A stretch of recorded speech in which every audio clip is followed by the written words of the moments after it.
उनजे लाइ जाखोड़ करनी आहे। पर मुआशी मसाला ख़ासि तरह सां वॾो मुआशी मसालो आहे, त माण्हू गुरबत तमामु घणी आहे। उन्हनि जे मुआशी मसाले खे हल करण जे लाइ चौपायो जानवर या को पाणी जो मसालो, उनजे लाइ तव्हां वटि कहिड़ो प्लान आहे?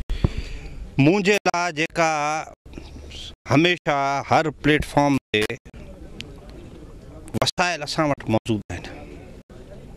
हिकिड़ो त कुदरत जी तरफ़ सां इहो हुजे कि असां वटि का शइ हुजे ई न, असां चऊं कि कुदरत जी महिरबानी सां असां वटि हर शइ आहे। रेगिस्तान थींदे अगरि जे दुनिया जा रेगिस्तान जोग्राफी में ॾिसबो त हर desert is the golden desert. असां वटि वेजिटेशन असां वटि आहे, माल असां वटि आहे, ह्यूमन पॉपुलेशन असां वटि आहे, पाणी जा रिसोर्सिस असां वटि अथव।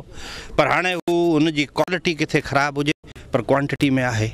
साॻिए नमूने सां असांखे इंफ्रास्ट्रक्चर खपे। अञा बि जेका माल असां वटि आहे, मुंहिंजे थरियनि वटि जेको माल बीठो आहे ऐं जंहिंसां हले ई उन थिए थो, जेका हिन जी जेका बि कमाई आहे हू आहे ई माल ते। ऐं जेका माल जी ब्रीड अॼु बि असां वटि आहे, that is one of the superior breed. पर हिन मां गवर्नमेंट जो सहकार न आहे, इहा ॾुख जी ॻाल्हि आहे। गवर्नमेंट असां तक न पहुती आहे, पर असांजा साइंटिस्ट आहियूं, असांजा रिसर्चर्स आहियूं, ऐं उन असांजी साइंस असांजी अक़ल असांजी रिसर्च ते असांजे हुन माल खे क़ाइमु दाइमु कयो आहे।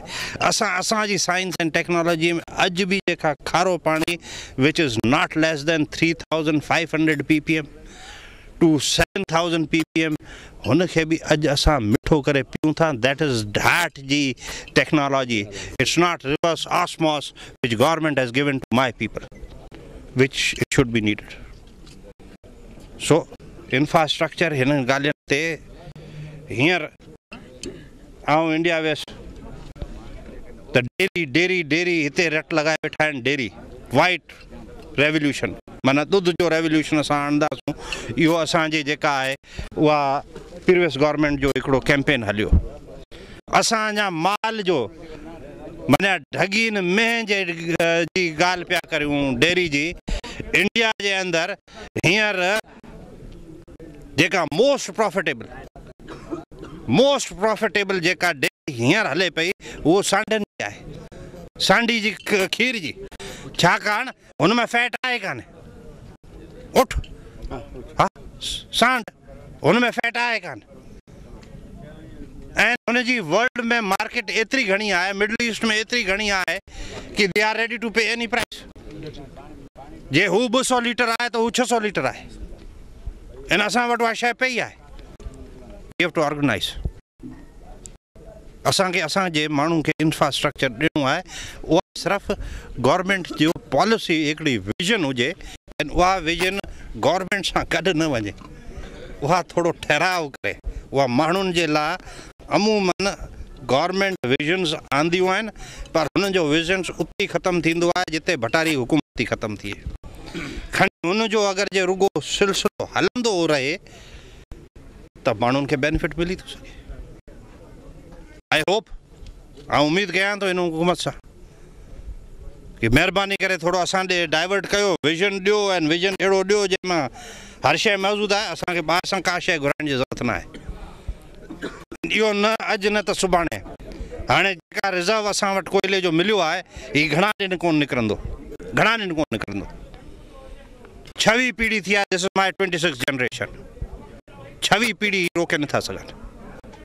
हुन सां पहिरीं कंदासूं। ऐं जॾहिं हू निकितो त थोरो कंहिं गवर्नमेंट जो आउं कोन हूंदुसि। गवर्नमेंट में मुंहिंजी थोराती हूंदी, छाकाणि I will be supplying them, they won't be supplying mid. J supply and deliver कुझु करिणो आहे। सिंह साहब, ही जेका अॼु तव्हां ढाट जे 26 राणे हमीर सिंह खे सोनो ताज पायो, छो पारायो, छो ज़रूरत महसूस थी? सर इन करे जो ढाट जी अवाम जी रवायत रही आहे, जॾहिं हिकु राणो स्वर्गवास पधारींदो आहे ॿिए राणे खे पग ॿधाईंदा आहिनि, तॾहिं सभी ढाट जा माण्हू गॾु थी हिकु दफ़ो अॻे रवाज रस्म सिंध जो सकाफ़त कल्चर जेको धरतीअ जो आहे उन मुताबिक़ असां सभिनी गॾिजी सॼी ढाट बिरादरी जे माण्हुनि गॾिजी राणा साहिब खे घुराए ऐं ऑनर ॾिनो।